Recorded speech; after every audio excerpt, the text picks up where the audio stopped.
Boxing truth here. Should we just crown Miguel Cotto as the most ducked fighter in boxing history? Should we just crown Miguel Cotto as the most feared fighter in boxing? Because Miguel Cotto's got all these PBC fighters running scared. All these cats turned down a fight, an opportunity to fight a legend, a future Hall of Famer, one of the best fighters to come out of Puerto Rico, a guy who was 37 years old, considered a has-been, considered washed up, but still has a world title around his waist, can still provide viewership, can still provide big events, especially on the East Coast. And with the numbers reported on what type of purse is offered to at least two of the fighters mentioned, of the many fighters mentioned, $2.5 million to fight Miguel Cotto. A chance to win a strap, a chance to get a name like that on your resume. And the purses offered, those type of purses that were offered to Mikey Garcia and Errol Spence, they both turned it down. Danny Garcia turned it down. Didn't want no smoke with Miguel Cotto. Wants to fight Brandon Rios instead. Doesn't want to move up to welterweight to fight a future Hall of Famer. Mikey Garcia, it was a pretty reasonable deal. The deal that was offered to him. I mean, it wasn't a lockdown agreement. The details were revealed by Dan Raphael, who reported the story of exactly what was offered to Mikey Garcia. He was offered a 4-fight deal. 4 fights. That takes about 2 years tops, plus $2.5 million purse to move up to 154 pounds. He was also offered Georgia Linares if he got past Cotto. He was also offered Lucas Matisse if he got past Georgia Linares. So there were some lucrative fights, interesting fights to be made from Mikey Garcia had he signed that contract to fight Cotto. But we all know why he turned it down. It wasn't the money. It wasn't the 4-fight deal. It wasn't having to sign with a promoter. It was because his team weren't confident that he could beat Miguel Cotto. They feared that Miguel Cotto would knock Mikey Garcia the fuck out. And so they turned the fight down. It was a reasonable deal, which is why Mikey was actually going to sign on the dotted line. But his father talked him out of it. And you know what? Maybe Big G was right. Maybe that wasn't the right deal. I mean, it wasn't the right move. It made sense to sign on the dotted line for that deal. But who knows if he could have beaten Miguel Cotto. I'm not really too sure. That's a big jump. 19 pounds, 14 pounds from junior welterweight, 19 pounds from lightweight. And Cotto is still very strong, big puncher, still has some left. But it wasn't because of the money or the 4-fight deal. They turned it down because they feared Mikey would lose to Miguel Cotto. Bottom line, had nothing to do with signing with Golden Boy. Jesse Vargas, I don't know what the fuck he's thinking. I don't know the exact details of what he was offered, but look, I'm sure he was offered much less because a few reasons. He's not a big name.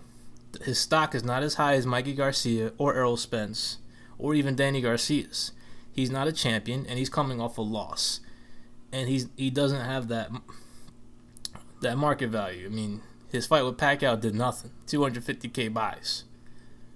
So he wants 7 figures to fight Cotto, and he's coming off an L, about over a year of inactivity, and his fight with Pacquiao produced very low numbers. And that fight wouldn't be pay-per-view, it would be regular HBO. So I'm pretty sure Vargas was offered $750K, $800K to fight Cotto. Hey, you don't want it? Fine. You'll end up fighting on Bounce TV probably your next fight for a lot less money, unless Al Heyman overpays your ass too.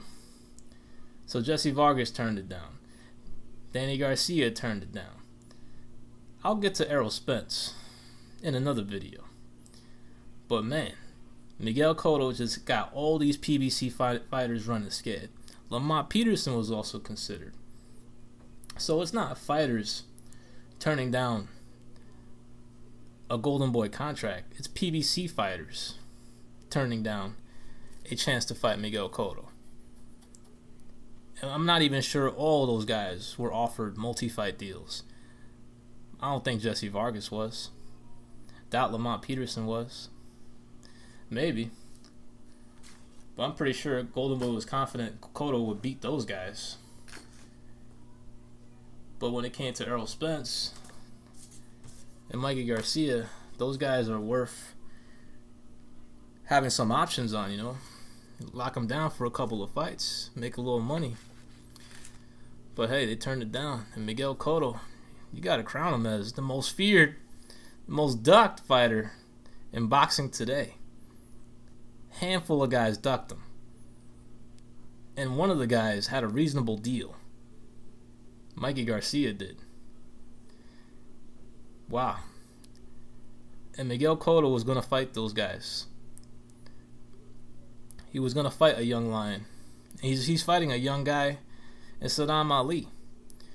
He's not, you know, he got knocked out by Vargas. Hasn't really looked that great in his rehabilitation fights. But he's a young guy. He's 29. He's in his prime. And he's taking the fight probably for less than 7 figures. He just wanted the opportunity. He wanted an opportunity to bounce back from that devastating loss to Jesse Vargas. He's thinking bigger picture at Saddam Ali. If he wins, he's back on the map. A champion at 54, fully rehabilitated, fully forgiven for that L to Jesse Vargas.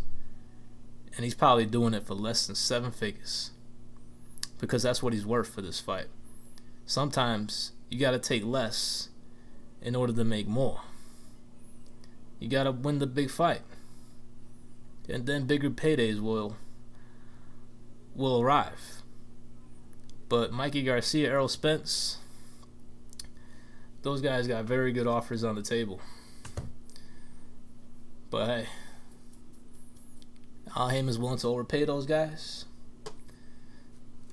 just in order for them to stop them from jumping ship, then it is what it is. But I guess you can crown Miguel Cotto as the most feared and the most ducked boxer of today at 37 years old and in his last fight of his career. This is Boxing Truth. I'm out.